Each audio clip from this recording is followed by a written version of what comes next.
नमस्कार दोस्तों, स्वागत है आप सभी का इस लेक्चर में जिसमें हम आपको समान ज्ञान के महत्वपूर्ण प्रश्न के बारे में बहुत आसान तरीके से एक्सप्लेन करेंगे। बस फोकस आप सामने रखना, क्योंकि आप फोकस सामने रखेंगे तो बहुत आसानी से इन क्वेश्चंस को समझ पाएंगे। तो शुरू करते हैं। आज का पहला क्वेश्चन क्या है उसके बारे में आपको बहुत ही इजीली एक्सप्लेन करेंगे। तो यहाँ पर पहला क्वेश्चन आपसे मेंशन किया है कि भारत के प्रथम प्रधानमंत्री कौन थे। तो भारत के जो प्रथम प्रधानमंत्री हैं वो पंडित जवाहरलाल नेहरू हैं। ये आपको क्लियर होना चाहिए।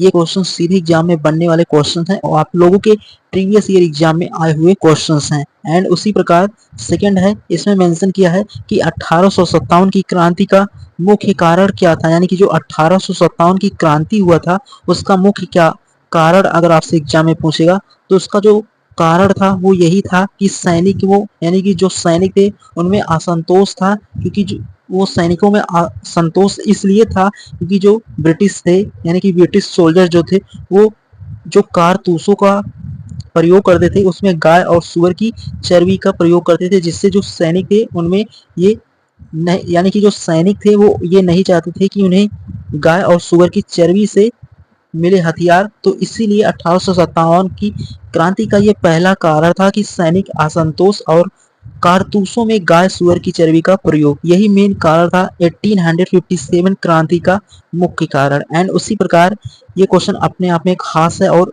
हर एक एग्जाम में बनने वाला क्वेश्चन है। इसमें मेंशन किया है कि महात्मा की यानी कि जो महात्मा की उपाधि गांधी जी को किसने दिया था। तो ये आपको क्लियर होना चाहिए। तो जो महात्मा की उपाधि गांधी जी को दिया था वो कौन सब यानी कि कौन व्यक्ति थे। तो रविन्द्रनाथ टैगोर यही जो थे, इन्होंने ही महात्मा गांधी को महात्मा की उपाधि दिया था। एंड उसी प्रकार अगले क्वेश्चन के बारे में बात करें तो अगला 4th नंबर क्वेश्चन भी आपका बहुत इंपॉर्टेंट है, सीधे एग्जाम में बनने वाले क्वेश्चंस हैं। इसमें मेंशन किया है कि सुभाष चंद्र बोस ने आजाद हिंद फौज कब बनाई थी। तो 1942 में आजाद हिंद फौज को सुभाष चंद्र बोस ने बनाया था। तो ये भी आपको प्रॉपर समझ हो गया होगा। तो उम्मीद करता हूँ इन क्वेश्चंस को आप बहुत इजीली समझ गए होंगे। सभी क्वेश्चंस बहुत इंपॉर्टेंट है एग्जाम की पॉइंट ऑफ व्यू से। किसी भी एग्जाम को आप प्रीवियस ईयर एग्जाम को देखेंगे तो जरूर यहाँ से एक दो क्वेश्चन आपको मिलेंगे। फोकस आप 100% सामने रखना, बहुत आसान तरीके से इन क्वेश्चन को समझ पाएंगे। एंड उसके बाद अगले क्वेश्चन के बारे में बात करें तो अगला क्वेश्चन अपने आप में खास है। इसमें मेंशन किया है कि ताजमहल का निर्माण किसने करवाया। तो शाहजहां ने ताजमहल का निर्माण करवाया था। आपको प्रॉपर समझ होना चाहिए। एंड 6 नंबर के बारे में बात करें तो ये भी अपने आप में बहुत खास है। इसमें मेंशन किया है कि अशोक किस वंश का शासक था। तो यानी कि जो अशोक थे वो आपके मौर्य वंश के शासक थे। आपको क्लियर होना चाहिए।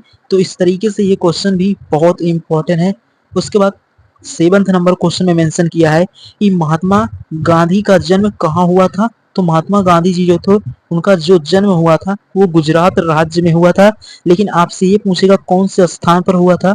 तो गुजरात राज्य में पोरबंदर एक स्थान था, वहीं पर महात्मा गांधी का जन्म हुआ था। ये आपको प्रॉपर समझ होना चाहिए था।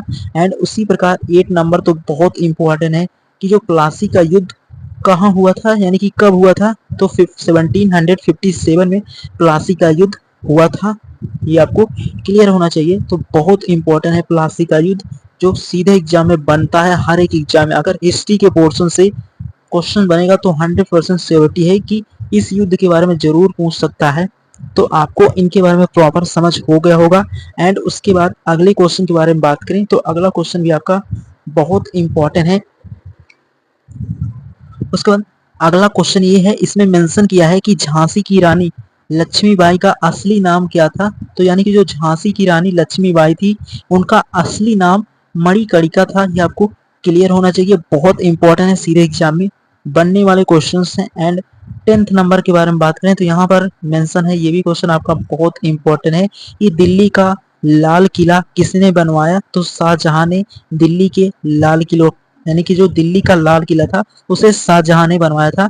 ये आपको प्रॉपर समझ होना चाहिए। एंड अगला क्वेश्चन 11th नंबर क्वेश्चन के बारे में बात करें तो प्रथम स्वतंत्रता संग्राम किस वर्ष हुआ। तो 1857 में प्रथम स्वतंत्रता संग्राम हुआ था। ये आपको क्लियर होना चाहिए। तो ये सभी क्वेश्चन एग्जाम के पॉइंट ऑफ व्यू से बहुत इंपॉर्टेंट है, क्योंकि इसमें हर एक तरीके के क्वेश्चंस हैं। अगर आप इनका रिवीजन करते रहेंगे तो 100% आपकी स्पीड मेंटेन हो जाएगी और एग्जाम में बनने वाले हर क्वेश्चन को आप बहुत आसानी से समझ पाएंगे। और क्वेश्चन ये सीधे एग्जाम में बनने वाले क्वेश्चन हैं, तो आप इनका रिवीजन करते रहना। एंड उसके बाद 12th नंबर क्वेश्चन जो है ये अपने आप में खास है।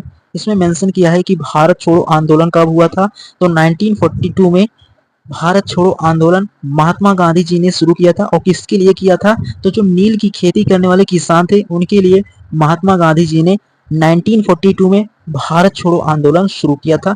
एग्जाम के पॉइंट ऑफ व्यू से ये क्वेश्चंस बहुत इंपॉर्टेंट है, सीधा एग्जाम में पूछे जाते हैं क्वेश्चन, तो इनका रिवीजन जरूर करना। और आपको क्लास सही लगे तो अपने सभी फ्रेंड के साथ शेयर करना। अगर आपको किसी भी क्वेश्चन में डाउट हो तो कमेंट बॉक्स में मेंशन कर सकते हैं।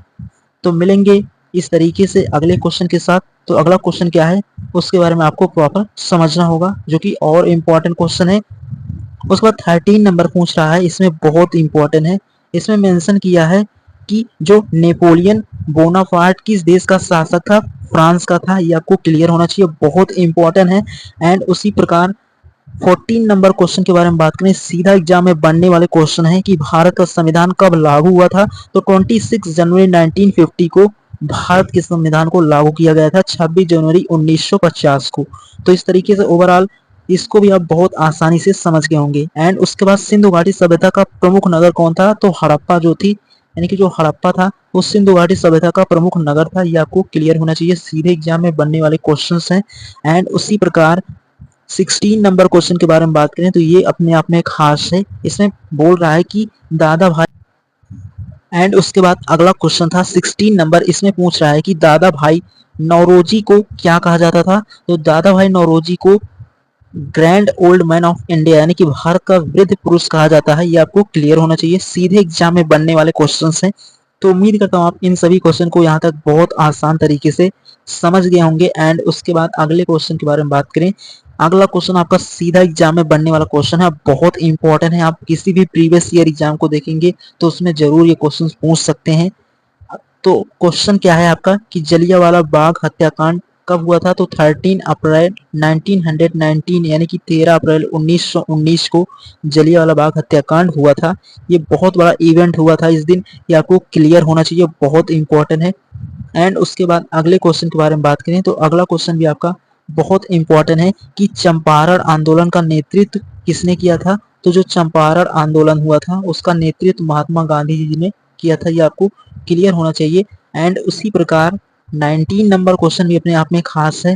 इसमें मेंशन किया है कि वंदे मातरम गीत किसने लिखा था, तो वंदे मातरम जो गीत लिखा था उसके ऑथर यानी कि लेखक के बारे में बात करें तो जो बंकिम चंद्र चट्टोपाध्याय हैं वही वंदे मातरम गीत को लिखा था। ये आपको प्रॉपर समझ होना चाहिए, बहुत इंपॉर्टेंट है। तो इस तरीके से आप 19 नंबर क्वेश्चन को बहुत आसान तरीके से समझ गए होंगे।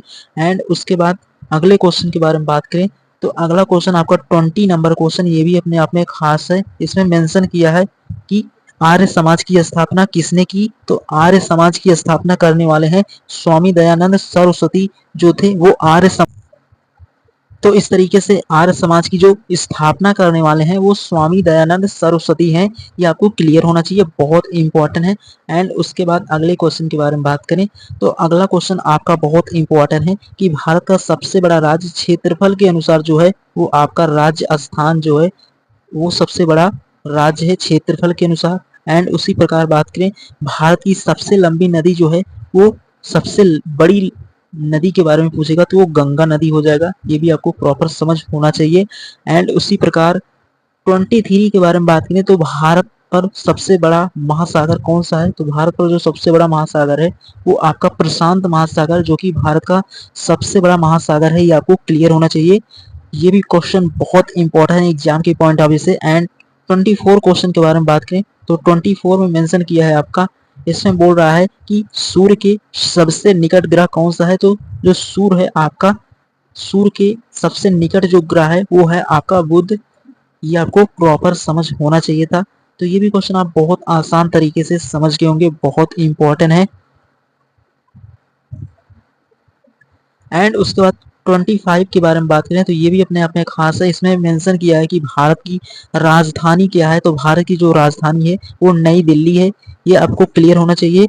एंड उसी प्रकार अगला क्वेश्चन के बारे में बात करें, हिमालय पर्वत की सबसे ऊंची चोटी कौन सी है, तो हिमालय पर्वत की जो सबसे ऊंची चोटी है वो माउंट एवरेस्ट है। ये भी आपको क्लियर होना चाहिए। एंड उसी प्रकार नीलगिरी पर्वत श्रृंखला कहाँ स्थित है, तो दक्षिण भारत में आपको क्लियर होना चाहिए कि जो नीलगिरी पर्वत है वो दक्षिण भारत में स्थित है, ये आपको क्लियर होना चाहिए। सीधे एग्जाम में बनने वाले क्वेश्चन है। एंड 28 क्वेश्चन के बारे में बात करें, ये भी इंपॉर्टेंट है कि भारत का राष्ट्रीय जल चिन्ह कौन सा है, तो गंगा नदी जो है वो भारत का राष्ट्रीय जल चिन्ह है, ये आपको क्लियर होना चाहिए। तो उम्मीद करता हूँ अगर आपका फोकस सामने रहा होगा तो आप इन 28 क्वेश्चन को बहुत इजीली समझ गए होंगे, बहुत इंपॉर्टेंट है। एंड उसके बाद अगले क्वेश्चन के बारे में बात करें तो अगला क्वेश्चन भी आपका बहुत इंपॉर्टेंट है।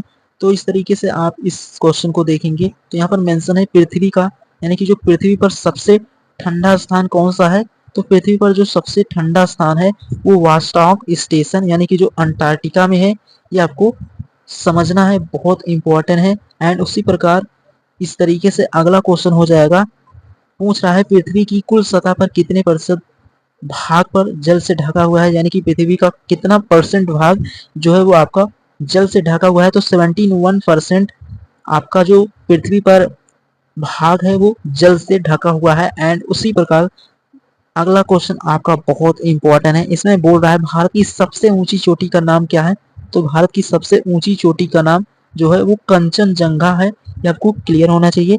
एंड अगला क्वेश्चन आपका ये भी बहुत इंपॉर्टेंट है, सीधे एग्जाम में पूछा जाता है कि थार मरुस्थल कहाँ स्थित है। तो उम्मीद करता हूँ आप यहाँ तक सभी क्वेश्चन को बहुत इजीली समझ गए होंगे, बहुत इंपॉर्टेंट है। एंड उसके बाद अगले क्वेश्चन के बारे में बात करें तो अगला क्वेश्चन भी आपका बहुत इंपॉर्टेंट है, सीधे एग्जाम में बनने वाले क्वेश्चंस हैं, ये आपको समझ होना चाहिए और बहुत इंपॉर्टेंट है। तो अगला क्वेश्चन आपका है, इसमें बोल रहा है कि भारत में सबसे अधिक वर्षा कहाँ होती है और किस राज्य में होती है, ये आपसे सीधे एग्जाम में पूछेगा। तो जो राज्य हो जाएगा वो मेघालय राज्य में होती है वर्षा सबसे अधिक। कौन से स्थान पर होती है, तो मौसिन राम में सबसे अधिक वर्षा होती है। एंड उसी प्रकार अगला क्वेश्चन ये भी बहुत इंपॉर्टेंट है कि कौन सा राज्य चाय बागानों के लिए प्रसिद्ध है, तो असम में चाय की खेती सबसे अधिक होती है और उसके लिए ये असम प्रसिद्ध है। तो असम भी आप भारत का एक राज्य है जिसकी राजधानी दिसपुर है, ये आपको प्रॉपर समझ होना चाहिए। एंड उसके बाद अगला क्वेश्चन इसमें मेंशन किया है कि सहारा मरुस्थल कहाँ स्थित है, जो आपका सहारा मरुस्थल है वो आपका अफ्रीका में स्थित है, ये आपको क्लियर होना चाहिए। जो आपका सहारा मरुस्थल है वो अफ्रीका में स्थित है, ये आपको क्लियर होना चाहिए। एंड उसके बाद 36 क्वेश्चन के बारे में बात करें तो सूर्य से तीसरा ग्रह कौन सा है, तो जो सूर्य है आपका, सूर्य से अगर तीसरे ग्रह के बारे में बात करें तो पृथ्वी है, ये आपको क्लियर होना चाहिए। तो सूर्य से सबसे निकट तो बुध है, लेकिन तीसरे स्थान पर पूछ रहा है तो पृथ्वी का स्थान है तीसरे स्थान पर। तो इस तरीके से आप इन सभी क्वेश्चन को बहुत इजीली समझ गए होंगे और बहुत। उसके बाद इस तरीके से अगला क्वेश्चन क्या है उसके बारे में आपको एक्सप्लेन करते हैं। तो उम्मीद करता हूँ आप इन सभी क्वेश्चन को बहुत आसान तरीके से समझ के होंगे, बहुत इंपॉर्टेंट है। तो अगला क्वेश्चन क्या है उसके बारे में आपको समझना होगा। उसके बाद अगला क्वेश्चन बहुत इंपॉर्टेंट है कि पृथ्वी की घूर्णन गति क्या है, तो पृथ्वी की जो घूर्णन गति है ये यहाँ पर मेंशन है। जो पृथ्वी की घूर्णन गति है वो 1670 किलोमीटर प्रति घंटा लगभग है, ये आपको क्लियर होना चाहिए। एंड उसी प्रकार अगला क्वेश्चन ये भी बहुत इंपॉर्टेंट है, सीधा एग्जाम में बनने वाला क्वेश्चन है कि सबसे छोटा देश कौन सा है, तो जो सबसे छोटा देश है वो आपका वेटिकन सिटी जो है वो भारत का यानी कि सबसे छोटा देश है, ये आपको क्लियर होना चाहिए। एंड उसी प्रकार ये भी क्वेश्चन बहुत इंपॉर्टेंट है कि भारत का दक्षिणतम बिंदु कौन सा है, तो भारत का जो दक्षिणतम बिंदु है वो आपका इंदिरा पॉइंट जो है वो भारत का सबसे दक्षिणतम बिंदु है, ये आपको क्लियर होना चाहिए। सीधे एग्जाम में बनने वाला क्वेश्चन है, बहुत इंपॉर्टेंट है। उसके बाद 14 नंबर क्वेश्चन के बारे में बात करें तो ये भी अपने आप में बहुत खास क्वेश्चन है कि किस राज्य को भारत का अन्न भंडार कहा जाता है, तो पंजाब राज्य को, यानी कि जो पंजाब राज्य है भारत का उसे अन्न भंडार कहा जाता है, ये आपको क्लियर होना चाहिए। इस तरीके से ये भी क्वेश्चन बहुत इंपॉर्टेंट है। इस तरीके से आप इन 14 क्वेश्चन को यहाँ तक बहुत इजीली समझ गए होंगे। तो आज की क्लास में इन 14 क्वेश्चन को आप रिवीजन कर लेना, बहुत इंपॉर्टेंट है, सीधे एग्जाम में बनने वाले क्वेश्चन है और जो वन लाइनर क्वेश्चन होते हैं वो सीधे एग्जाम में छपते हैं। आप किसी भी प्रीवियस ईयर एग्जाम को उठाएंगे तो वहाँ पर आपको इनके बारे में प्रॉपर देखने को मिलेगा, बहुत इंपॉर्टेंट है। मिलेंगे नेक्स्ट लेक्चर में और बेहतर क्वेश्चन के बारे में आपको एक्सप्लेन करेंगे। अगर आपको फिर भी कोई डाउट हो तो कमेंट बॉक्स में मेंशन कर सकते हैं। क्लास कैसे लगा ये भी कमेंट बॉक्स में मेंशन करना और अपने सभी फ्रेंड के साथ शेयर करना ताकि वो भी और बेहतर अपने